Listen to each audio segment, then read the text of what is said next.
तर मित्रांनो, तब्बल 8 तासाचा प्रवास झाल्यावर आम्ही येथे सिंधुदुर्ग जिल्ह्यातील घर मिठगावकरांचे या होमस्टेमध्ये आलो. आल्या खूप थकलो होतो, म्हणून आम्ही पहिले जेवणाचा आस्वाद घेतला. पहिले शाकाहारी जेवणाने सुरुवात केली. तर बघूयात आम्ही काय काय खाल्लं ते.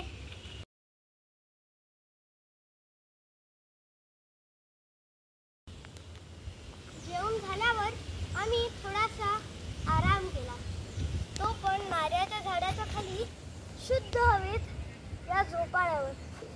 खूप मजा येत होती. असं वाटलं की इथेच झोपून जावं.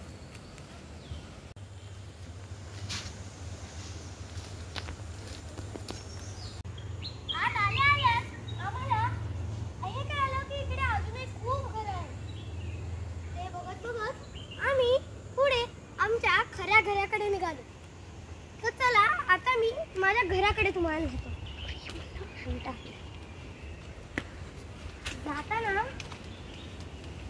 जाता आम्हाला येथे एक विहीर दिसली, पण ती बंदिस्त होती.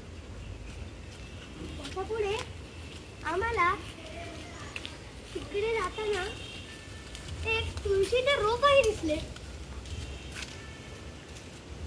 तुळशीचे रोप बघून झाल्यावर इकडे खाण्याची व्यवस्था होती. मग आता आम्ही निघालो ते इकडे येतात आम्हाला खूप शांत वाटत होते.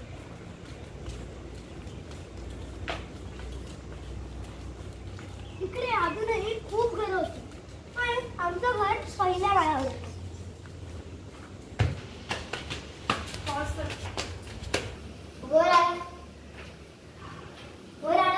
आल्यावर म्हणाले की इथे सगळं स्वच्छ होतं. मग ते आम्ही इकडच्या कॉमन बाल्कनीत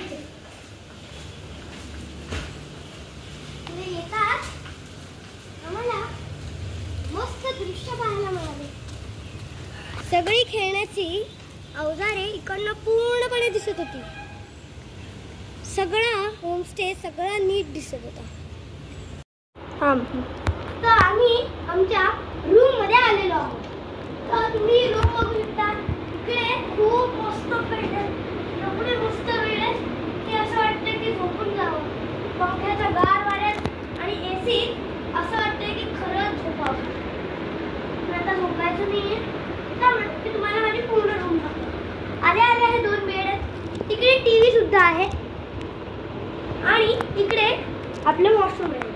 इकडे तुम्हाला जर मेकअप करायचा असेल तर इकडे आरसा आहे आणि इकडे एक चांगली गॅलरी आहे.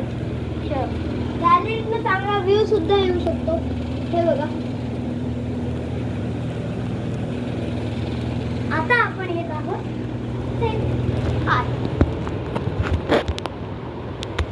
आत आल्यावर इकडे एक कपाट आहे आणि इकडे हे वस्तू ठेवण्यासाठी एक छोटंसं बनवलं आहे. इथे आलो की इथे आपल्याला एक खिडकी बघायला मिळते. या खिडकीत सुद्धा खूप काही आहे. ते मस्तच आहे आणि पंख्याचा वारे खूप जोरात येतो. तर तुम्हाला आमची रूम कळालीच असेल. तर आता आपण वळलं दुसरीकडे आणि इकडे रात्र झालेली आहे. तर आम्ही आता रात्रीच्या जेवणाचा आस्वाद घेणार आहोत. रात्रीचे जेवण हे नक्कीच मांसाहारी आहे. तर बघूयात आत्ताचे जेवण कसे वाटते ते. तर हे सिंधुदुर्ग जिल्ह्यातील मध्यभागी असलेले रिसॉर्ट आहे. त्यामुळे तुम्ही 5-6 किलोमीटरवर मालवणला भेट देऊ शकता. 10 मिनिटात वॉकिंग डिस्टन्सवर तारकर्ली बीचवर जाऊ शकता. तारकर्ली बीचच्या जेटीवर तुम्ही वॉटर स्पोर्ट्सही करू शकता आणि तुम्ही बोटीने जाऊन सुनामी आयलंड आणि संगम पॉइंट बघू शकता. क्रोकोडाईल पॉइंट तोही तुम्हाला तिथेच मिळेल. तर नक्की या रिसॉर्टला भेट द्या. तर मित्रांनो, मी माझा व्हिडिओ येथेच थांबवत आहे, कारण माझं सगळं दाखवून झालेलं आहे. मला तर रिसॉर्ट खूप आवडलं आहे. तुम्ही नक्की या रिसॉर्टला भेट द्या. एकदा तरी या रिसॉर्टला नक्की भेट द्या आणि या व्हिडिओला लाईक शेअर सबस्क्राईब करायला विसरू नका.